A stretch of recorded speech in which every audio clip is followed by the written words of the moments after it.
إليه لا حول ولا قوة إلا بالله العلي العظيم أعوذ بالله من الشيطان الرجيم بسم الله الرحمن الرحيم حامدا ومصليا ومسلما أما بعد فقد قال الله تعالى في شأن رسوله آمرا ومخبرا إن الله وملائكته يصلون على النبي يا أيها الذين آمنوا صلوا عليه وسلموا تسليما صلى الله على سيدنا محمد وآله وصحبه وسلم صلى الله على سيدنا محمد وآله وصحبه وسلم صلاة يا رسول الله عليكم سلام يا حبيب الله عليكم خواب में दिखला दिए या रसूल दिल हुआ से नुबारा या रसूल सला दुनिया रसूल अल्लाह अलैकुम सलाम या हबीब अल्लाह अलैह किस तरह तैयबा में पहुँचो दे बता प्यारे नबी तो हाली बोर दरबार रे नबी जी गो रहे सला दुनिया रसूल अल्लाह अलैकुम सलाम या हबीब अल्लाह अलैकुम अल्लाहुम्मा सल्ली अला सय्यिदिना मौलाना मुहम्मद व अला आलि सय्यिदिना मौलाना मुहम्मद जार लगी दयाल प्रभु सृष्टि करें दुनिया तार लगी कांदी मोरा ए मस्जिदे बशिया अल्लाहुम्मा सल्ली अला सय्यिदिना मौलाना मुहम्मद व अला सय्यिदिना मौलाना मुहम्मद शेतमुंदे दयाल नबी रहम तेरी खजीना एक ठो देखा पेल अपनार मनता হয়তো চন্দনা আল্লাহুম্মা সাল্লি আলা সাইয়্যিদিনা মাওলানা মুহাম্মদ ওয়া আলা আলি সাইয়্যিদিনা মাওলানা মুহাম্মদ আল্লাহ আল্লাহ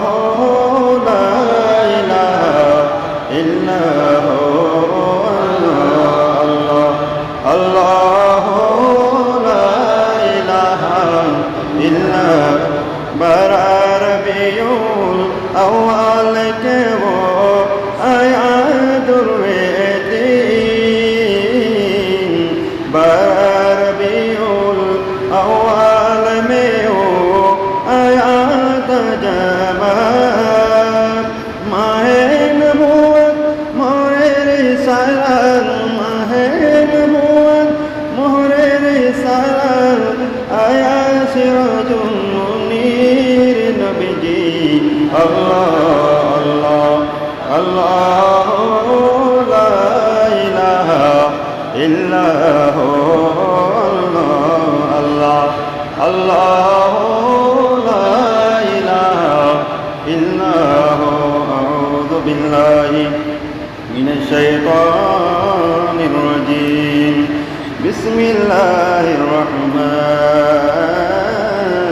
रहीम ला यनालल्लाहु लुहुमुहा वला दिमाउहा वलाकिन यनालुहु तक़वा मिनकुम सदक़ल्लाहुल मौलानाल अज़ीम व सदक़ रसूलुहुन नबियुल हबीबुल करीम व नहनु अला ज़ालिका मिनश शाहिदीन व शाकिरीन वल्हम्दुलिल्लाहि रब्बिल आलमीन मौलाय सल्लि व सल्लिम दाइमन अबदन अला हबीबिका खैर खल्क़ि कुल्लिहीन। मुअज्जिल मोहतरम मुआजिबुल इहतराम সম্মানিত মুসল্লিন কিরাম নওজোয়ান ভাইয়েরা মাসুম বাচ্চারা পর্দার আড়ালে আবেদা শাকেরা তোহেরা মাস্তুরা মা ও বোনেরা আসসালামু আলাইকুম রহমতুল্লাহি ওয়া বারাকাতুহু। আল্লাহ পাক সুবহানাহু ওয়া তাআলার দরবারে শুকরিয়া জ্ঞাপন করছি রব্বুল আলামিন ঈদুল আজহার ওয়াজিব নামাজ পড়ার জন্য আল্লাহ পাক সুবহানাহু ওয়া তাআলা শুধু রওজান থেকে এ বোয়াখালী জমিন পর্যন্ত আল্লাহ পাক এনেছেন, সেই জন্য উচ্চস্বরে একবার বলি আলহামদুলিল্লাহ। সম্মানিত হাজিরিন, আপনারা জানেন আজকে ঈদুল আজহা ওয়াজিব নামাজ 10ই জিলহজ উম্মতে মুহাম্মদের উপর আল্লাহ পাক সুবহানাহু ওয়া তাআলা কুরবানি ওয়াজিব করেছেন। এর ধারাবাহিকতায় আমরা আজকে যারা আমরা কোরবানি দেওয়ার জন্য নিয়োগ করেছি, অবশ্যই ইনশাআল্লাহ আমাদের কোরবানি আল্লাহ পাক সুবহানাহু ওয়া তাআলা দরবারে যাতে কবুল হয় সেই জন্য উচ্চস্বরে একবার বলি আমিন। সম্মানিত হাজিরিন, আমরা যারা কোরবানি দিচ্ছি অবশ্যই আমাদের কিছু মাসাইল জেনে থাকা দরকার। এই জন্য যে অনেক সময় দেখা যায় আমাদের মাসালা না জানার কারণে কিছু ভুল ত্রুটির কারণে আমরা লক্ষ লক্ষ টাকা খরচ করে যে কোরবানি আমরা আয়োজন করে থাকি আল্লাহর সন্তুষ্টির জন্য, সামান্য ভুলের কারণে অনেক সময় আমাদের কোরবানি কি হয়ে যায়, ফাঁসের হয়ে যায়। তাই আমি আমার সম্মানিত মুসল্লিন কিরাম যারা উপস্থিত আছেন এবং মাইকের আওয়াজ যতটুকু যাচ্ছে যাদের কানে এই মাসালাগুলো পৌঁছবে, আপনারা অবশ্যই এই মাসালাগুলো আমল করার জন্য চেষ্টা করবেন। সম্মানিত হাজিরিন, আমি প্রথমে আলোচনা করব যে কোরবানি কার উপর ওয়াজিব হয়। কোরবানি কার উপর ওয়াজিব, ঢালাওভাবে সবার উপর কোরবানি ওয়াজিব নয়। যদিও বা আমরা সবাই কোরবানি করি, কিন্তু কোরবানি ওয়াজিব হওয়ার জন্য কিছু কি রয়েছে, শর্তাবলী রয়েছে। এর মধ্যে কিতাবের মধ্যে এসেছে মুসলমান হওয়া। আপনি একজন বিধর্মী, যারা বেঈমান, যাদের আল্লাহর প্রতি বিশ্বাস নেই, রসুলের প্রতি বিশ্বাস নেই, পরকালের প্রতি বিশ্বাস নেই, তাদেরকে কোরবানির বিধানের মধ্যে ফেলতে পারবেন না। তাদেরকে জোর করে কি করা যাবে না, কোরবানি করার জন্য আপনি জোর প্রয়োগ করা যাবে না। একজন মুসলমান ছিল, দুর্ভাগ্যক্রমে সে কি হয়ে গেল, বেধর্মী হয়ে গেল, আবার তারপর আর কোনো মুসলমান না হওয়ার কারণে কোরবানি তার কোনো আর বিধান বাকি থাকবে না। সুতরাং প্রথম শর্ত হচ্ছে মুসলমান হওয়া, এরপর হচ্ছে স্বাধীন হওয়া।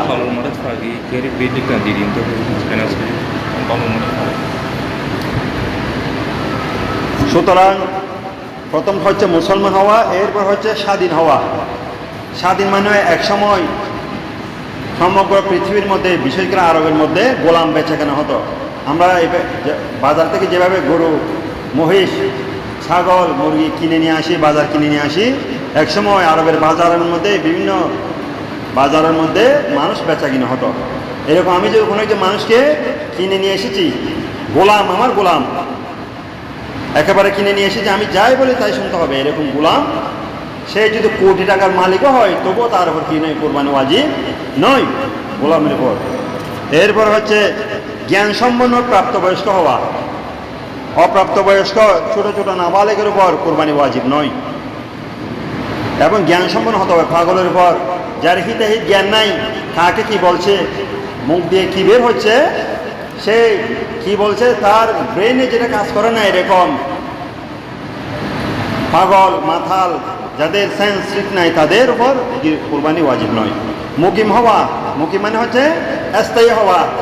আপনি মুসাফির হলে আপনার উপর কোরবানি ওয়াজিব নয়। আপনি মুসাফির, আপনি এক জায়গার মধ্যে গিয়েছেন, আপনি কোটিপতি এখন, ঠিক আছে, আপনি ভারতের মধ্যে গিয়েছেন বা কোনো একটা জায়গার মধ্যে সফরের মধ্যে আছেন, এই অবস্থায় আপনি কোথাও অবস্থান করেছেন, আপনি এখন মুসাফির, 3 দিনের বেশি 15 দিনের কম, এভাবে যদি আপনি মুসাফিরের নিয়ত করে যে ঘর থেকে বের হন, আপনি কোটিপতি হলেও আপনার উপর কোরবানি ওয়াজিব নয়। এরপরে হচ্ছে এই 52 তোলা স্বর্ণ এবং 7.5 তোলা স্বর্ণ, 52 তোলা রূপার সমপরিমাণ সম্পদ আপনার মজুদ থাকতে হবে। তবে এখানে একটা শর্ত হচ্ছে, জাকাতের জন্য 7.5 তোলা স্বর্ণ, 52 তোলা রূপা 1 বছর মজুদ থাকতে হয়।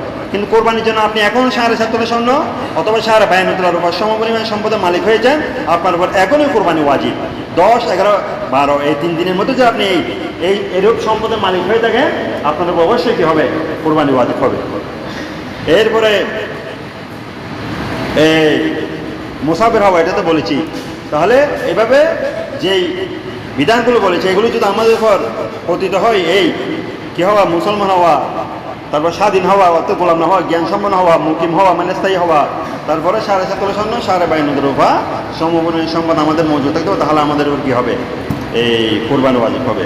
এবার আসুন, শরীরভাবে কোনো একজন শরীয়ত বলছে যে এই ব্যক্তি যে গরিব এবং মিসকিন, ফকির এবং মিসকিনের বিধান রয়েছেন, 8 শ্রেণীর মানুষকে জাকাত দেওয়া যায় না। এর মধ্যে একটা হচ্ছে ফকির, যেটাকে আমরা গরিব বলে থাকি। ঢালাওভাবে আল্লাহর কোরআন এবং হাদিসের বিধান অনুযায়ী যে শরীর বা ফকির, তার উপরে কোরবানি ওয়াজিব হবে কিনা।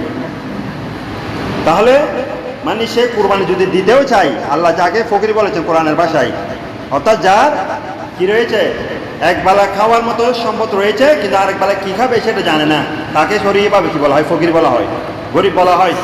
তার উপর কোরবানি, সে যদি কোরবানি ওয়াজিব এই কোরবানি দেয়, তাহলে দিতে পারবে কিনা, যদি দিতে চাই, তাহলে শরীয়ত বলতেছে যে তার উপর কোরবানি কিন্তু ওয়াজিব নয়, কিন্তু দিতে চাইলে দিতে পারবে, কোনো সমস্যা নেই।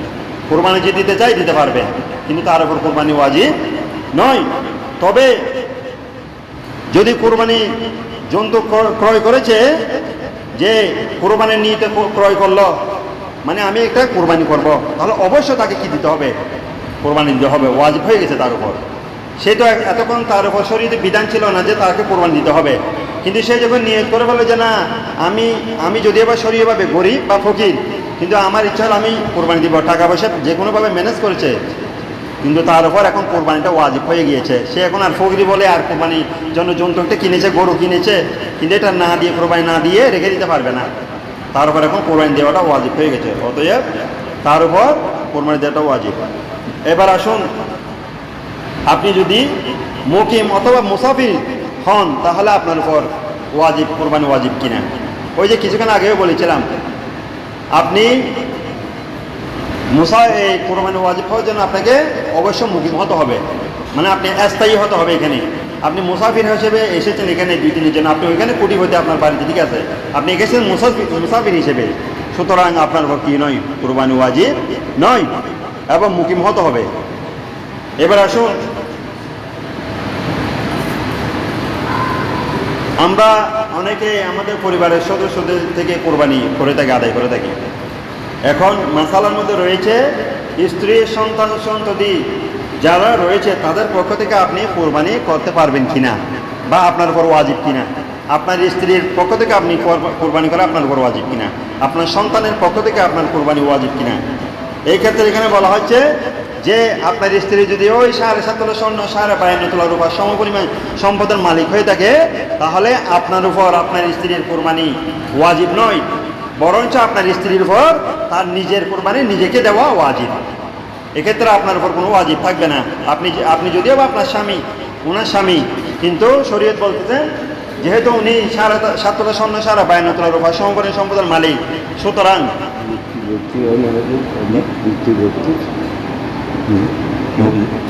যারা মরে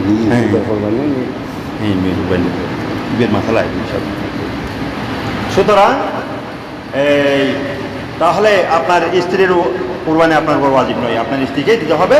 আর আপনি যদি ঘরের কর্তা হয়ে থাকেন, প্রধান হয়ে থাকেন, হ্যাঁ, তাহলে আপনি সবার পক্ষ থেকে কি দিতে পারেন, কুরবানি দিতে পারেন, কোনো সমস্যা নেই, দিলে কোনো সমস্যা নেই, কিন্তু আপনার উপর কি নয়। এবং আপনার যদি সন্তান যদি বালেক হয়, বালেক সন্তান থাকে,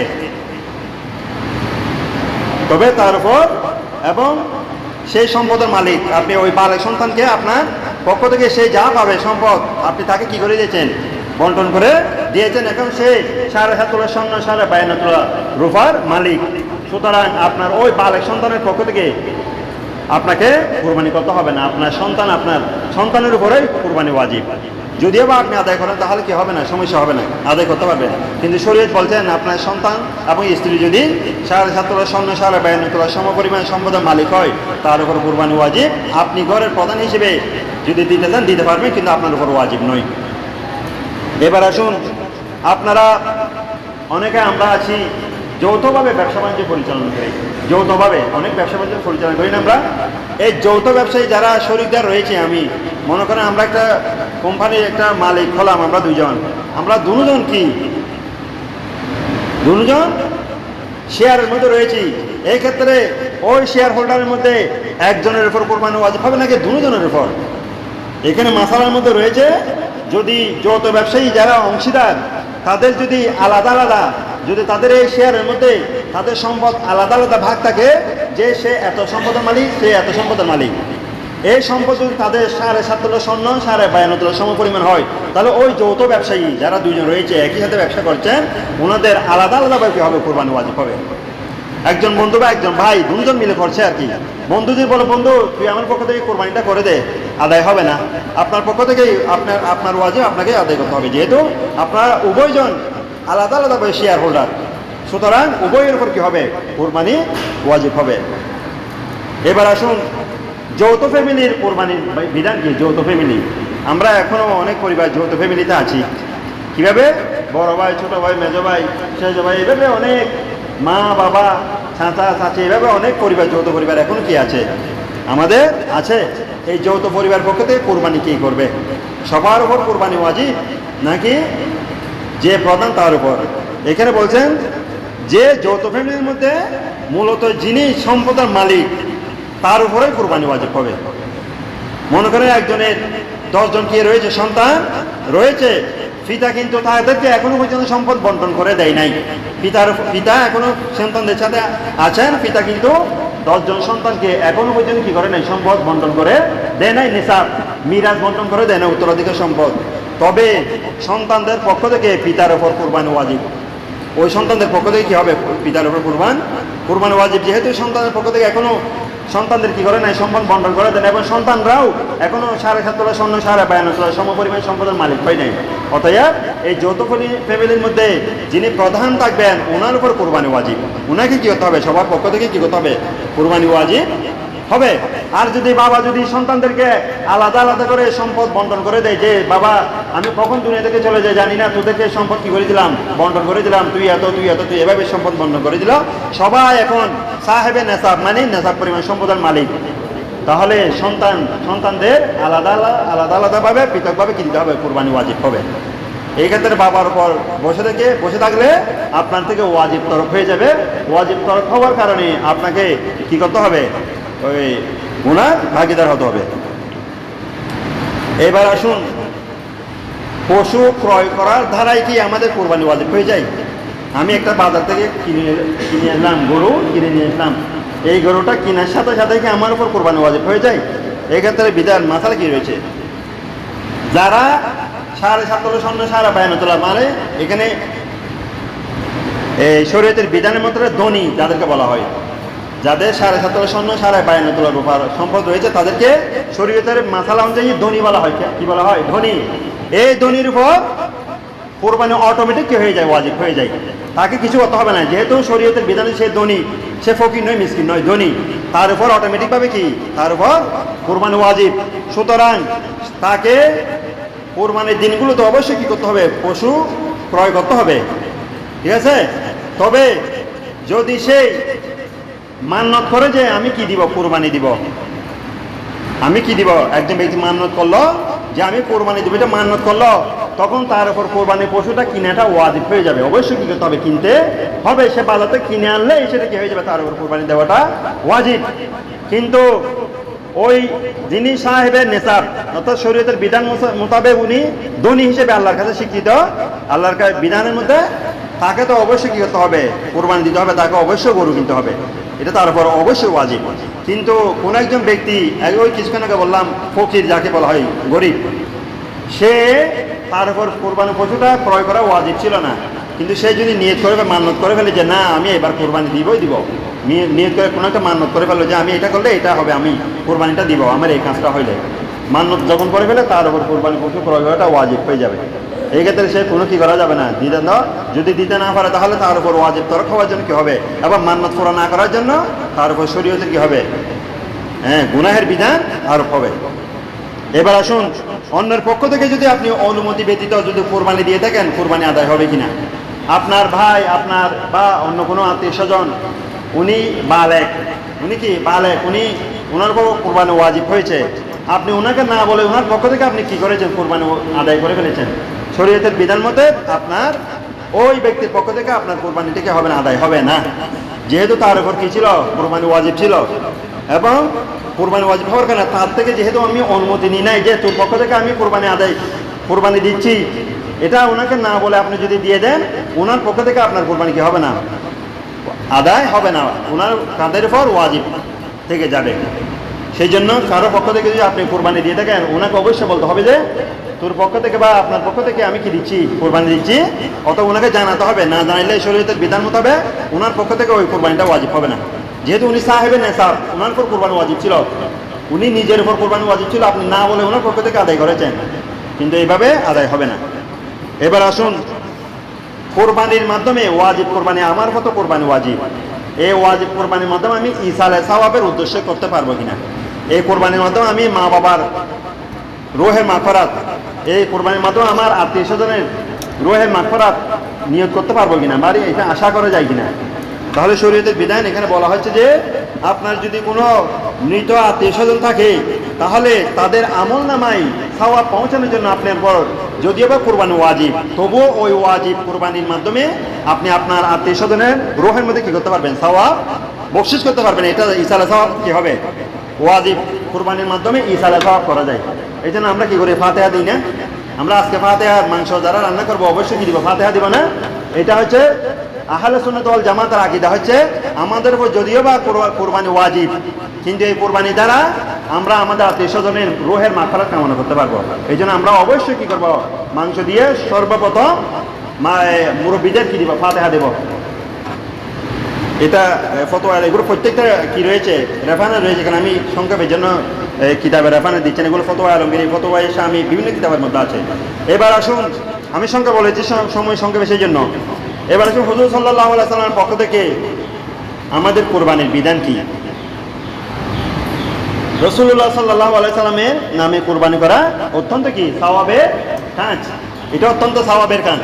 আমরা যারা আলাদা আলাদাভাবে কি করি, কোরবানি করি, আমাদের মনে করেন আমরা গরু কিনলাম 7 অংশ, আমরা একাই কোরবানি দিচ্ছি, আমাদের পরিবারের সদস্যরা নাম দেওয়ার পরেও অনেক নাম থেকে যাই, অবশ্য ওই একটা নামের মধ্যে আল্লাহ রসুলের নাম একটা অংশ আল্লাহ রসুলের নামে কি দিতে হবে, কোরবানি দিতে হবে। যেহেতু আল্লাহ রসুল হায়াতে জিন্দগির মধ্যে এমন কোনো বছর কোরবানি হয় নাই যে কোরবানির মধ্যে আল্লাহ রসুল, যে কোরবানির পশুর মধ্যে উম্মতে মুহাম্মদের নাম দেয় নাই। উচ্চস্বরে বলুন আলহামদুলিল্লাহ। কেমন দয়াল নবী ছিলেন দেখেন, কিয়ামত পর্যন্ত আগত সমস্ত মুসলমানদের জন্য, সমস্ত উম্মতে মুহাম্মদের জন্য কামলিওয়ালা নবী আমাদের পক্ষ থেকে কি করেছেন, কোরবানি আদায় করেছেন। যে নবী আমাদের উম্মতে মুহাম্মদীকে, আমাদের গুনাহগার উম্মতদেরকে কোরবানি দেওয়ার সময় পর্যন্ত বলে নাই, যে নবী দুনিয়াতে আসার সময় রব্বি হাবলি, হে আল্লাহ আমার উম্মতদেরকে ক্ষমা করে দিন, কোরবানি দেওয়ার সময় যে কোনো কাজের মধ্যে উম্মতে মুহাম্মদীকে বলে নাই, আমরা কেন কোরবানি দেওয়ার সময় আমার নবীকে ভুলে যাব। অবশ্যই আমরা আমাদের সামর্থ্য যদি আমরা যদি একা কোরবানি করি, অংশ খালি দেবো, অবশ্যই আমরা একটা অংশের মধ্যে আল্লাহ রসুলের নামে কি দেব, কোরবানি দেব। এটা অত্যন্ত স্বভাবের কাজ। এবার আসুন, কোরবানি কখন দেওয়া যাবে? শুধুমাত্র কি 10ই জিলহজ দেওয়া যাবে? না, 10, 11, 12 এই 3 দিন দেওয়া যাবে। শরীয়তের বিধান হচ্ছে জিলহজ মাসে 10, 11, 12 তারিখ সূর্যাস্তর আগে পর্যন্ত কি দিতে পারবেন, কোরবানি দিতে পারবেন। আপনি সবচেয়ে বেশি আফজল উত্তম হচ্ছে 10ই জিলহজ কি দেওয়া, কোরবানি দেওয়া। আপনি বাইচান্স কোনো কারণে ঝড় বৃষ্টি, তুফান, সাইক্লোন, বিভিন্ন রকম এই নার্গিস, সিডর, কিছুদিন আগে মহাসেন, কিছুদিন আগে আসলো রামেল নাকি রুমেল, এই সমস্ত ঘূর্ণিঝড়ের কারণে আপনি পরিবেশের অবস্থার কারণে আপনি 10ই জিলহজ কোরবানি দিতে পারলেন না, তাহলে আপনি 11 তারিখ দিতে পারবেন। বাইচান্স 11 তারিখ দিতে না পারলে 12 তারিখ দিতে পারবেন, আপনার পক্ষ থেকে কোরবানি আদায় হয়ে যাবে, শরীয়তের বিধান। কিন্তু 10 তারিখ দেওয়াটা উত্তম। তবে আপনার যদি 3টা গরু যদি আপনি কোরবানি দিয়ে থাকেন, একটা 10ই জিলহজ জবে করবেন, একটা 11ই জিলহজ, এটা 12ই জিলহজ, এটা হচ্ছে আফজল, হচ্ছে সর্বনা আলহামদুলিল্লাহ। 3 দিনে আপনার থেকে কোরবানি আদায় হয়ে গেল, যেহেতু 3 দিন কোরবানি দেওয়ার সুযোগ রয়েছে, বিধান রয়েছে। এই জন্য 3টা যদি আপনি কোরবানি দিয়ে থাকেন গরু, প্রথম দিন 3টা না দিয়ে 10ই জিলহজ একটা দিবেন, 11ই জিলহজ একটা দিবেন, 12ই জিলহজ একটা দিবেন। আল্লাহ রাসূল সাল্লাল্লাহু আলাইহি ওয়াসাল্লাম এটা কি বলেছেন, উত্তম বলেছেন। এবার আসুন, যে ঈদের নামাজের পূর্বের কোরবানি দেওয়া যায় আছে কিনা। আপনি শরীয়তের বিধান মাসালা মাসাইল এতই বুঝলেন যে বলছে যে নামাজ পড়ার দরকার নেই, নামাজ দরকার নাই, আমি আগেভাগে কি সকালবেলা উঠেই কোরবানিটা আমার গরুটা কি করে দিলাম, জবে করে দিলাম। শরীয়তের মাসালা একটু বেশি বুঝলেন আর কি। হয়তো এইভাবে যদি শয়তানের ধোকায় পড়ে যদি আপনি বেশি বুঝে নামাজ পড়ার আগে যদি আপনি গরু কোরবানি করে দেন, তাহলে আপনার পক্ষ থেকে এই কোরবানি আদায় হবে না। শরীয়তের বিধান হচ্ছে কোরবানি আদায় হবে না। তাহলে অবশ্যই কী করতে হবে, নামাজ আদায় করতে হবে, নামাজ পড়াটা ওয়াজিব।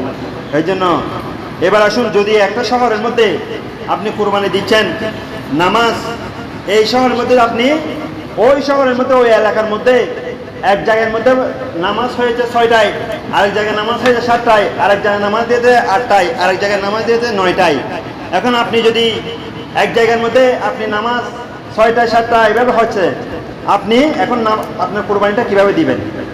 আপনি যদি চান, যদি ওই জায়গার মধ্যে যদি আপনি ওই জায়গায় যদি নামাজ পড়ে ফেলেন, আপনার এলাকায় না, আপনি গিয়ে ওই জায়গার মধ্যে নামাজটা পড়ে ফেলেছেন 6টায়, তাহলে আপনি কী করতে পারবেন? আপনার এলাকায় যদি 7টায় যদি জামাত থাকে, আপনি 6টায় কি দিয়ে নামাজ পড়ে ফেলেছেন, তাহলে আপনি আপনার পক্ষ থেকে কোরবানি ওই জবে করলে কোরবানিটা কি হয়ে যাবে, আদায় হয়ে যাবে।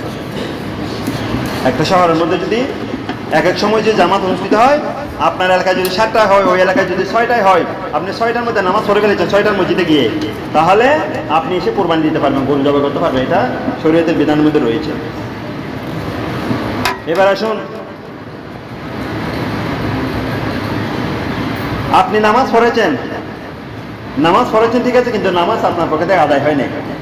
কিভাবে?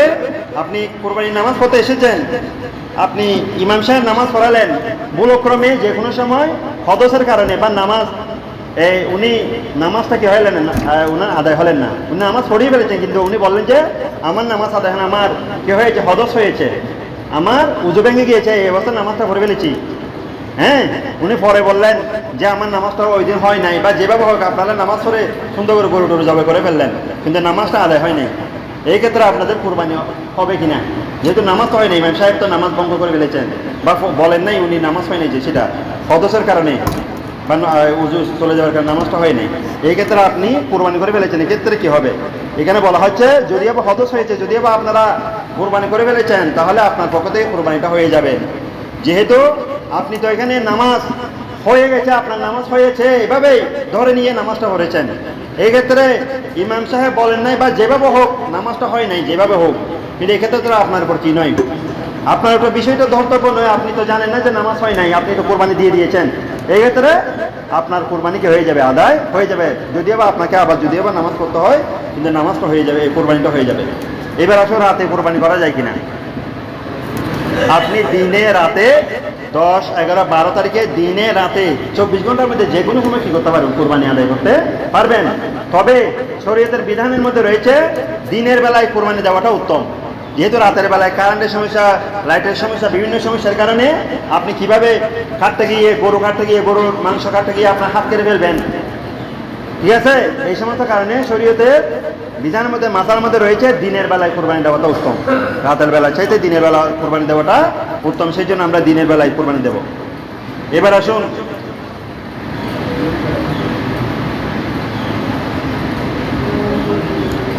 কিছু আমরা জবাই করার পদ্ধতি সম্পর্কে। আচ্ছা, আমার মুরব্বী একটা মাসালা জিজ্ঞেস করেছেন যে মৃত ব্যক্তির পক্ষ থেকে কোরবানি দেওয়া যাবে কিনা। অবশ্যই দেওয়া যাবে। অবশ্যই কি দেওয়া যাবে? মৃত ব্যক্তির পক্ষ থেকে আত্মীয় স্বজন, ভাই বেড়াদার, মা বাবা, দাদা দাদি, নানা নানি, আপনার যে কোনো আত্মীয় স্বজনের পক্ষ থেকে আপনি কি করতে পারবেন? কোরবানি আদায় করতে পারবেন। আপনি একা কোরবানি দিচ্ছেন, এখানে আপনার সদস্য আছে 4 জনের নাম দিলে আরো 3 জন খালি, সেখান থেকে আল্লাহ রাসূলের নাম দিবেন, বাকি 2 জন আপনার আত্মীয় স্বজন যারা দুনিয়া থেকে কবরবাসী হয়ে গেছেন তাদের পক্ষ থেকে আপনি কোরবানি আদায় করতে পারবেন। এটা আল্লাহর কাছে কোরবানিটা কি হবে? কবুল হবে। সেই জন্য মৃত ব্যক্তির পক্ষ থেকে কি করা যাবে? কোরবানি দেওয়া যাবে। এবার আসুন, জবাই করার জন্য কিছু শর্ত এবং সুন্নাত রয়েছে। সময় একেবারে আমাদের শেষ সময়, 8টার দিকে আমাদের জামাত অনুষ্ঠিত হওয়ার কথা ছিল। আপনারা যারা এখনো পর্যন্ত বাইরে ঘোরাফেরা করছেন আপনারা মসজিদে চলে আসবেন। আমরা ঠিক 2-3 মিনিট পরে নামাজের নিয়ম কানুনটা বলে দিব এবং ঠিক 8টায় আমাদের জামাত অনুষ্ঠিত হয়ে যাবে। যেহেতু এটা কোরবানি, বিভিন্ন কাজ রয়েছে, গরু জবাইয়ের কাজ রয়েছে, সেই জন্য আমরা দেরি করবো না ইনশাল্লাহ। এবার আসুন, কোরবানি কিছু সুন্নাত বলি। জবাইকারী যিনি জবাই করবেন ওনাকে অবশ্যই মুসলমান হতে হবে। কি হতে হবে? মুসলমান হতে হবে। জবাইকারী যিনি জবাই করবেন ওনাকে দোয়া বলতে হবে, বিসমিল্লাহি আল্লাহু আকবার বলতে হবে। যারা জবাই করবেন তারা, যারা ছুরি ধরবেন, অবশ্যই ইমাম সাহেব, খতিব সাহেব, আপনাদের যারা কোরবানি যিনি জবাই করবেন উনি যে ছুরিটা দিয়ে গলার মধ্যে ছুরি চালাবেন, ওই ছুরির মধ্যে ইমাম সাহেব ছাড়া, যিনি জবাই করবেন উনি ছাড়া অন্য কেউ যদি হাত লাগায় তাদেরকে অবশ্যই কি বলতে হবে? বিসমিল্লাহি আল্লাহু আকবার বলতে হবে। ঠিক আছে? সবাইকে বিসমিল্লাহি আল্লাহু আকবার বলতে হবে এবং ছুরির মধ্যে হাত লাগালে এরপরে পশুর কণ্ঠনালী, শ্বাসনালী, রক্তনালী, 3টা রক অবশ্যই কাটতে হবে। আপনি এমনভাবে কাটলেন, সামান্য করে একটু করে কাটলেন, আপনার এই খাদ্যনালীটা কাটলো, বাকি শ্বাসনালী রয়েছে, তারপর রয়েছে কি শ্বাসনালী, খাদ্যনালী, এগুলো যদি না কাটে তাহলে আপনার পক্ষ থেকে ওই কোরবানিটা সহি শুদ্ধ হবে না। এখানে রক্ত থেকে যাবে এবং গরু এই জান বের হইতে অনেক কষ্ট হবে, গরু কষ্ট পাবে। এবার রক্ত থেকে যাবে, নাপাক রক্ত যখন মাংসের মধ্যে থেকে যাবে তখন ওই রক্তটা ওই মাংসটা খাওয়ার স্বাস্থ্যের জন্য ক্ষতিকর। সেই জন্য বৈজ্ঞানিকসম্মত ইয়া হচ্ছে ভালো করে ছুরি ধার দেওয়া এবং 3টা রক, খাদ্যনালী, শ্বাসনালী, আরেকটা হচ্ছে এই যেটা রয়েছে আরেকটা হচ্ছে রক্তনালী, এই 3টা কাটতে হবে। এবার আসুন, গরুকে অবশ্যই গলা দিয়ে কাটতে হবে। কেউ গর্দনা দিয়ে কাটতে চায় তাহলে তার পক্ষ থেকে কি হবে না? কোরবানিটা সহিষ্ণু হবে না। এবার আসুন, বিসমিল্লাহি, এটা তো বলছিলাম যে বিসমিল্লাহি আল্লাহু আকবার বলতে হবে এবং সম্পূর্ণ গরুর যতক্ষণ পর্যন্ত জান বের না হবে, রূপ বের হয়ে না যাবে, ততক্ষণ পর্যন্ত গরু কোনো অংশ কাটা যাবে না, চামড়াও কাটা যাবে না, গরুর কোনো অংশ কাটা যাবে না। সম্পূর্ণ নিস্তেজ হয়ে গেলে তখন কি হতে হবে? গরু চামড়া গিয়ে করতে হবে। এরপরে কোনো প্রকারে গরু বা কোনো পশু জবাই করার সময় সম্পূর্ণ মাথা আলাদা করা যাবে না। আর যদি আপনি ভুলক্রমে ছুরিটা এমন দাঁড়ালো, আপনি এমনভাবে ফুঁস দিলেন বা এমনভাবে কাটলেন যতদিন গলা কেটে গিয়েছে, এই ক্ষেত্রে ওই কোরবানি শুদ্ধ হবে, আপনি মাংস খেতে পারবেন। এটা ভুলের কারণে হয়েছে। অনেক সময় আমরা ফার্মের মুরগি জবাই করার সময় কি হয়ে যায় না, মাথা ছুটে যায় না, এটা হচ্ছে আপনার ভুলের কারণে। এটার জন্য কোনো শরীয়তে কি নেই, সমস্যা নেই। এইভাবে বলতে গেলে অনেক মাসালা, এগুলো ইনশাআল্লাহ সময় থাকলে কোনো এক সময় বলবো। যেহেতু আজকে সময় নাই সেই জন্য আর বেশি বলতে পারছি না। আপাতত যে মাসালাগুলো আমরা বলছি, সামরার মাসালা, সামরা অবশ্যই বিভিন্ন রকম এতিম ফান্ডের মধ্যে এতিম আবার গরিব মিসকিনকে দান করতে হবে। এক্ষেত্রে মসজিদ মধ্যে দেওয়া যাবে না। মসজিদের মধ্যে কি যাবে না? সামরা টাকা পয়সা দেওয়া যাবে না। সামরা হচ্ছে একটা গরিব মিসকিন, ওনাদের হক। সামরা বিক্রি টাকা গরিব মিসকিনদেরকে দিতে হবে অথবা এতিম ফান্ডে দিতে হবে। এবং গরু যারা আপনাদের ঘরে যারা কাজ করবে গরুর, আপনি গরুর মাংস দিয়ে, কোরবানি গরুর মাংস দিয়ে মজুরি দিলে হবে না। আপনি একজন মানুষকে নিয়ে আসলেন ঘরের মধ্যে 1500 টাকা 2000 টাকা দিয়ে, আপনি তাকে 1500-2000 টাকা সমপরিমাণ গরুর মাংস দিয়ে দিলেন, যা তোকে আর কিছু দেওয়া হবে না। আপনার পক্ষ থেকে জায়েজ না এটা। গরুর মাংসের জন্য মাংস আলাদা দিতে হবে, তার পারিশ্রমিক আলাদা দিতে হবে। এভাবে এভাবে আরও অনেক মাসালা রয়েছে, সময় সংক্ষেপে সেই জন্য আমরা জাস্ট আমি 8টা নামাজ পড়ে ফেলবো। তাহলে আমি নামাজের নিয়মটা বলে দিচ্ছি যে প্রথমে নিয়ত করবেন নাওয়াইতুন সল্লিয়া লিল্লাহি তাআলা রাকাতাই সলাতিল ঈদুল আযহা মা সিত্তাতি তাকবীরাতে ওয়াজিবিল্লাহি তাআলা মুতাওয়াজ্জিহিনা জিহাতিল কাবাতি শরীফাতে আল্লাহু আকবার, এভাবে নিয়ত করবেন। এরপরে নিয়ত করে আল্লাহু আকবার বলে নিয়ত করে ফেলবেন, সানা পড়বেন। সানা পড়ে আমরা আরও 3টা তাকবীর বলবো, আল্লাহু আকবার বলবো, ছেড়ে দিবেন, আল্লাহু আকবার বলবেন, ছেড়ে দিবেন, আল্লাহু আকবার বলবেন, ছেড়ে দিবেন। এইভাবে ছেড়ে দিয়ে তৃতীয়বার যখন তখন ধরে ফেলবেন। তখন আমরা সূরা পড়ব, তারপরে অন্য একটা সূরা পড়ব, রুকু করবো, সিজদা করবো, আবার উঠবো, উঠে আবার সূরা পড়ব, আবার এই একটা সূরা পড়ব। রুকুতে যাওয়ার আগে 4টা তাকবীর হবে, আবার 4টা তাকবীর, আল্লাহু আকবার ছেড়ে দিবেন, আল্লাহু আকবার ছেড়ে দিবেন, আল্লাহু আকবার ছেড়ে দিবেন, আল্লাহু আকবার বলে রুকুতে চলে যাবে।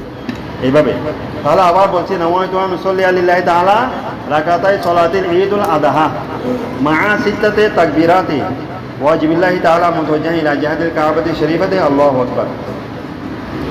এবং নিয়ত করার পর নিয়ত বাঁধবেন, সানা পড়বেন, সানা পড়ার পর আবার 3টা তাকবীর হবে, আল্লাহু আকবার ছেড়ে দিবেন, আল্লাহু আকবার ছেড়ে দিবেন, আল্লাহু আকবার ধরে ফেলবেন। রুকু হবে, এই সূরা হবে, কিরাত হবে, এইভাবে করে প্রথম রাকাত পড়বো, তারপর দ্বিতীয় রাকাতে যখন দাঁড়াবো আবার সূরা পড়বো, আবার কিরাত পড়বো, আবার রুকুতে যাওয়ার আগে আল্লাহু আকবার ছেড়ে দিবেন, আল্লাহু আকবার ছেড়ে দিবেন, আল্লাহু আকবার ছেড়ে দিবেন, আল্লাহু আকবার রুকুতে যাবেন। এভাবে আমাদের নামাজ আদায় করবো। আমাদের একেবারে জাস্ট পেয়ে গেল। জি, যারা জানেন না আপনারা বাংলায় নিয়ত করতে পারবেন। এই ইমামের পিছনে ঈদুল আযহার ওয়াজিব নামাজ 6 তাকবীরের সাথে এই ইমামের পিছনে কি করলাম, একসাথে করলাম আল্লাহু আকবার। একেবারে কিছু না জানলে আল্লাহু আকবার বলে নিয়ত করবেন, কোনো সমস্যা নেই, আদায় হয়ে যাবে। ইন্নামাল আমালু বিন্নিয়াত, মানুষের অন্তরে যা রয়েছে তাই আল্লাহ কি করবেন, ধরবেন। আমরা কি কারোর জন্য আর অপেক্ষা করবো আর কয়েক মিনিট?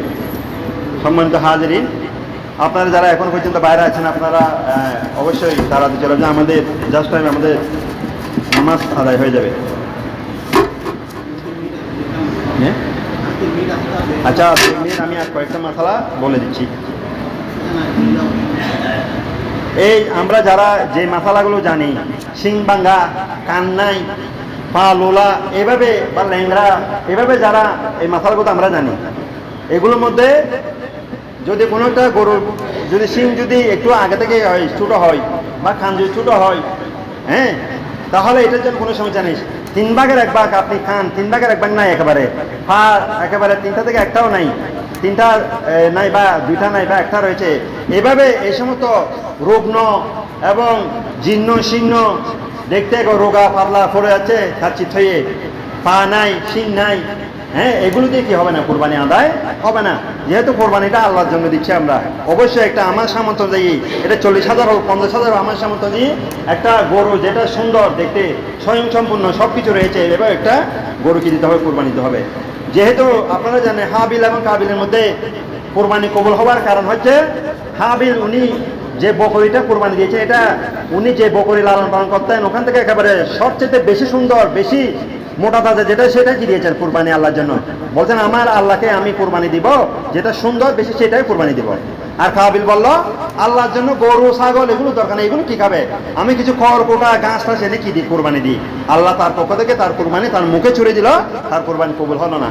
হাবিল আলাইহিস সালাম, ওনাকে আল্লাহ পছন্দ করেছেন, ওনার কোরবানিটা কি করেছেন, কবুল করেছেন। সেই জন্য সুন্দর জিনিসটাই আমরা কি দিব, কোরবানি দিব। এবার আসুন,